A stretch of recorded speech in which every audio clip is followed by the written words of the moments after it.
Hello everyone, it's Katie from Katie Writes Stuff and I have a new dress. Yes!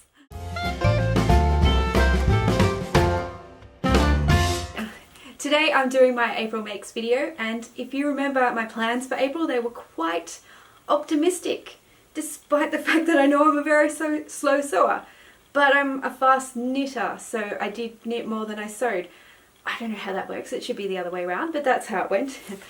Anyway, I had planned to make this dress, a skirt and a pair of pants, and I only made the dress. And not gonna lie, I've only just finished it. And still not gonna lie, I haven't hemmed it yet, but that's gonna happen this weekend. Because I want to wear it next weekend for Mother's Day picnic, which I think would be nice. So the dress, if we remember, is this really cute pattern I got for about $1. It's from 1971, and I saw the collar detail, which is that little crossed over thing with a button on it, and I have to make that. And I did, and I love it so much. It's ridiculous. I am so excited, firstly, just to have a new dress, because the last two I made were absolute disasters. And I'm hoping to rescue one of them, as you saw in my previous video, but the other one just, I really wanted to burn it. It was that bad. So I finally have a new dress. It's been forever. And I'm so excited to start wearing it, and it's just a bonus that I love it and it's so cute. Okay, I'm lowering my voice a little so I'm not disturbing any dogs that might be listening. The pattern is a 16.5, and I had no idea what it meant by a half. Apparently that was for shorter women, specially sized for misses and women about 5'2" to 5'3", and I'm 5'5", and I have a long torso, so I thought, straight off I'm going to adjust the torso, not even thinking about it. So I added an inch into that, but that was all I did. I thought I'm just going to sew it up. This fabric was quite cheap and it frays a lot. You do get what you pay for when it comes to fabric, so I wasn't too worried if it didn't work out, but it did work out. This is a genuine wearable toile. I will wear the heck out of this. Apart from lengthening the torso by an inch, I just did it as it said to do it. The fun bit was the bodice, because it's a sort of dart / princess seam, so the pattern was actually cut, which it's kind of a scary thing to see. And as I was laying it out, I went to cut along where it had already been cut, and I thought I'll just check, and it turns out that was wise, because you're actually meant to sew a sort of supporting line of basting stitches around it before you do anything. So I did that first, then follow the instructions. And my favourite bit obviously is the collar with the little crossover. So cute. And when I tried it on, I noticed it was sort of flipping up at the back a little bit, so I've stitched the back corners of the collar down, and it sits nicely, and I want to wear this every day. And it's made out of brushed cotton, so it's nice and cozy, but it's sort of light as well, so I don't know, I just like it a lot. And I have another fabric that's I say it's a similar sort of check, but it's a crazy multicolored check that makes me think a lot of 70s colours, and it's a 70s pattern, and I love sewing 70s patterns. I want to make another one out of that, and so I'll make a couple of changes. It needs to come in a bit at the waist and out a bit at the hips, but otherwise I love the way the princess seam and the long fisheye darts at the back give it so much shape. My second ever set of sleeves went in perfectly. I'm beginning to think I might be a sleeve expert based on sewing 4 entire sleeves in my life, but they've all gone so well, so I just thought I would share how I did it. Number 1, baste. Always baste. Mostly your pattern will say to baste and you'll think, but pins. And I'm here to tell you, but basting.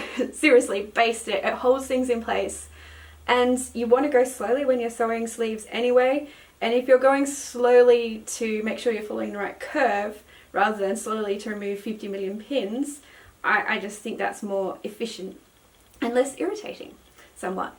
And basting really does not take much time. It's like a single thread, and I just like loop through 2 stitches at a time. It takes like about 2 minutes, and if you're watching some YouTube videos while you do it, it feels like no time at all. And my second tip as a sleeve expert is not to sew all the way around, but to sew, I sew from this one from the underarm to the top of the shoulder and the other way, because sometimes the fabric will shift a little, and because it's slightly gathered at the top, I figured if any extra fabric ended up there, it would be in good company. But it came together so well. There's a little bit of sort of extra room here, but I don't mind because it's not really obvious and it gives me space to move my arms in these amazing sleeves. That is basically it for sewing. It's a bit too cold outside to get some proper shots of this, but if you follow my Instagram, I'll try and get some photos up on that this week because you do need to see it in its entirety and just see the stupid grin on my face while I'm wearing it because I love it. As I said at the start, I did a lot more knitting than sewing, even though logically it should be the other way around. Firstly, I did finish my dad's birthday present in time and I forgot to take photos before I wrapped it up. So when I was up there, I was like, could I just have the gloves back for some photos? And here are the photos posed with some lovely autumn leaves in my parents' garden. My next project was the cotton t-shirt. I finished the front and at that stage it was getting quite cold and I thought, well look, there's no point making a summer garment when I will not be wearing it for the next, foreseeable future. So I decided to finish the front and then move straight onto the cardigan because I was so excited to make the cardigan. Thank you to everyone who helped me out by choosing probably the one I secretly wanted to make the most. The more I looked at the pattern, the more I just wanted to knit it straight away. As you can see, my lovely assistant is modelling the front pieces. I have also done the back, but since you can't see that, I didn't bother pinning it to the back of the mannequin. And I am making considerable progress on the sleeve, which you can see has a double moss stitch band down the center of it, which also, excuse my hair, continues on over the top. So it's a sort of saddle sleeve cardigan, which is exciting because I've always wanted to make one and I didn't realize this was one. So I love this on so many levels. I'll also show you some inserts so you can see the shaping because I didn't realize it had shaping either. So I just want to wear this. The other project I wanted to do was the socks. Yes, I was wanting to knit some knee-high socks because normally, as I've probably told you a million times, I have one little project I take with me everywhere and a larger project which stays at home. And normally something like a cardigan would be that larger project, but because I desperately want to wear this, I've been taking this everywhere, giant balls of wool notwithstanding.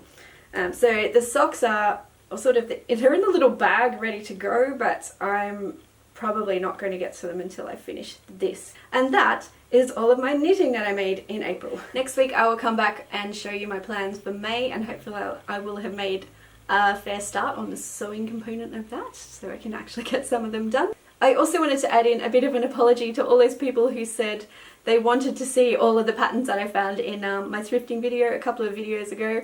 I really thought people would be bored to be sitting there and while I showed them this is amazing knitting pattern and oh my god, I love this one. The thing is, I really do have quite a big collection of vintage knitting patterns, and my question to you is, would you be interested if I did an occasional series where I pulled out a couple of my favourites and just went through them? Because I would love to share them with people who are interested in them. So if you'd like to see that, hop down into the comments and let me know if you'd be interested in looking through my vintage knitting pattern collection from time to time. Thank you for watching along with my makes for April. If you did enjoy the video, please drop down into the comments and just say hi. I love chatting with people about sewing and especially knitting. Anyone who's made the mistake of asking me a question about knitting can tell you I will go on and on and on and on and on and on and on about it. I really do love it insanely. If you haven't subscribed, please do subscribe to me so I can find out a bit more about you, and subscribe to you if you're also in this vlogging business. I need to go and hem this dress so I can wear it without threads drooping around the floor everywhere I walk.